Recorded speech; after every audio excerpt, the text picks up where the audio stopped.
Who is right, Tyrone Mings or Priti Patel?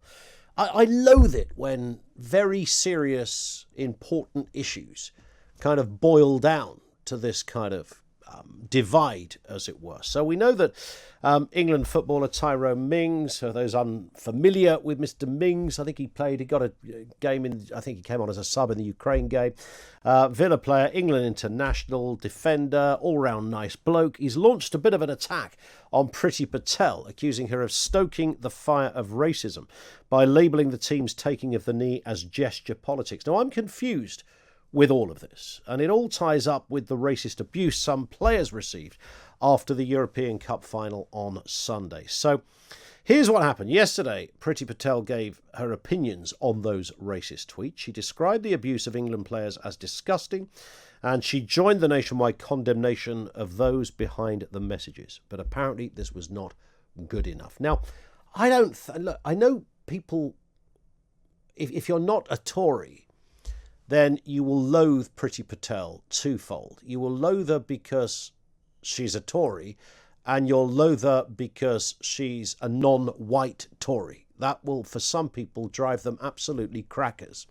The idea that somebody who comes from an ethnic minority background could even be a Conservative. When you throw Sajid Javid into the equation, you've got discombobulation all round on the left in this country. And then you start getting to many other cabinet faces that are non-white. In the Tory, what are the Tories doing having a diverse front bench in this kind of way? So just the mere existence of Priti Patel does drive some people absolutely tonto. There's no doubt about that. But I don't think she would need any lessons in what it feels like to be on the receiving end of racist abuse. The idea that because she happens to be a Tory and has a different view on taking the knee means somehow any experience she's had is not being quite as bad as other people's experience. And I would say it's been very bad. I mean, she was well known a couple of years ago. She spoke very graphically, you may remember, in the House of Commons. She used the P word under the qualified privilege of being able to say that in a parliamentary setting to describe the kind of abuse she had got. But she's a Tory and she's a woman and she's not white, and that confuses a lot of people. So when she condemned, and she absolutely condemned, the abuse that some of our players got, and I think we're all in agreement, we said it yesterday, is that it ain't British, it ain't football, and if that is you, and if you endorse that kind of stuff, you're not in the club, mate. You're not part of this. You're not part of us.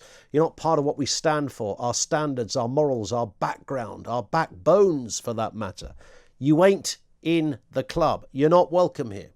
So we've established that, and Priti Patel absolutely echoes that. So when she said yesterday that she described that abuse as disgusting and joined in that condemnation, this then provoked Tyrone Mings to pitch back up again, this time on Twitter, because you do. And he said, "You don't get to stoke the fire at the beginning of the tournament by labelling our anti-racism message as gesture politics and then pretend to be disgusted when the very thing we're campaigning against happens." I mean, there is so much wrong with all of this. I mean, are we really here to, when it comes to getting racism out of football, and if that is the only issue, I mean, some say it's actually about racism more generally in society, but predominantly, I think when the knee thing happens, then I suppose those people, Tyrone Ming, will argue it's about racism in football. Now, I've always argued that particular gesture is counterproductive, it's nonsensical, it's disproportionate, it doesn't quite work in the setting, and footballers don't get to decide what it means. They can have their own meanings, but they can't speak for anybody else. So there's a massive issue over taking the knee, a huge issue, and particularly when you look at the great work that the Kick It Out campaign has done, Show Racism the Red Card, and we'll be talking about that in just a bit as well. It's not an unreasonable position to say that you happen to think that taking the knee isn't the right way to highlight all of this, that you think it goes against the good work that's been done, does a lot of the good work that has been done as well. It's possible to have that view and to also believe that the tweets that were sent to several English players after Sunday's penalty shootout were outrageous and disgraceful and those responsible should be, where possible, brought to justice, to book, to be held account for the miserable and offensive way they opine on a game of football.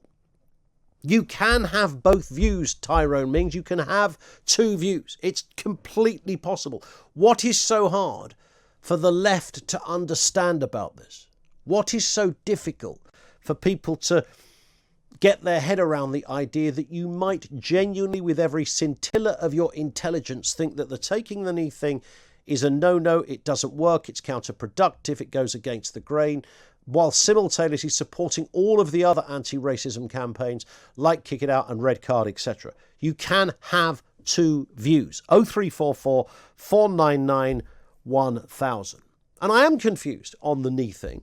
I'm confused as to who it's specifically aimed at.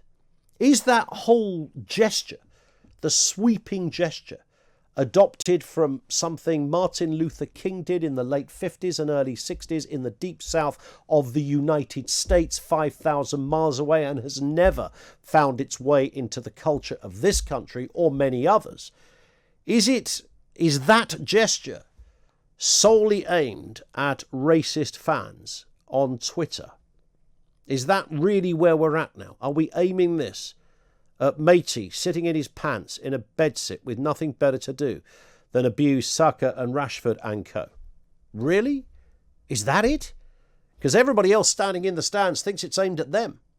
And there's your problem. That's why you get the boos. That's why you get people. I'm not the boos, by the way, is probably a stupid way to respond to this. I can understand why people do, but it feeds right into the lap of those kind of left-wing commentators who think that because you boo, therefore you must be a mad racist because you're booing it.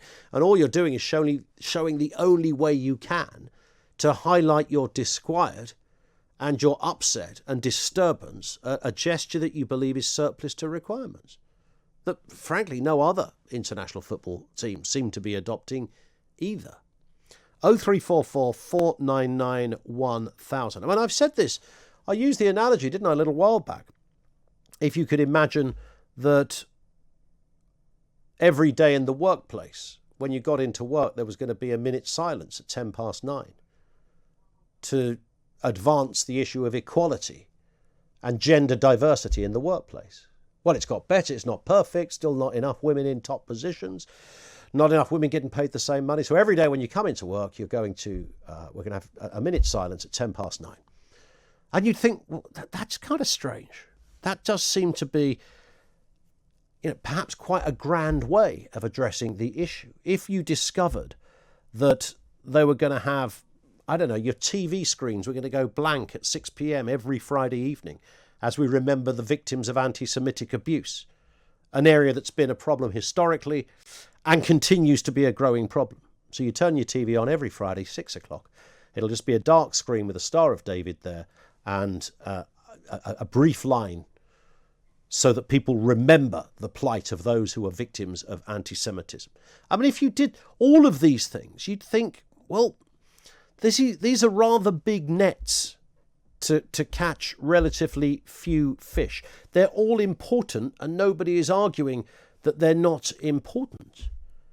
It would be seen as a bit preachy, a bit disproportionate. Why are you aiming something at all of us when the majority are more than aware of these problems, more than on board, and in many cases active in eradicating these problems? Who doesn't support the Kick It Out campaign? Who doesn't support the Red Card campaign? So Tyrone Mings is completely wrong in his assertion that you can't hold two views. You really can. Why are we dictating to people that you have to be in one camp or the other, and if you're not, you are surplus to the requirements? So the booing is probably not the best response because it feeds into the very argument that the others are constructing against you. That said, I don't know how else you make your points known. All I would say, again, and I'm repeating myself, is that if you were a PR company coming in to advise on the best way to get a campaign going about getting racism out of football, you'd probably say this one isn't working. So let's move on to something else. And that something else already exists in Kick It Out and Red Card and the like. So Priti Patel apparently can't hold views. Who is right on this, Tyrone Mings or Priti Patel?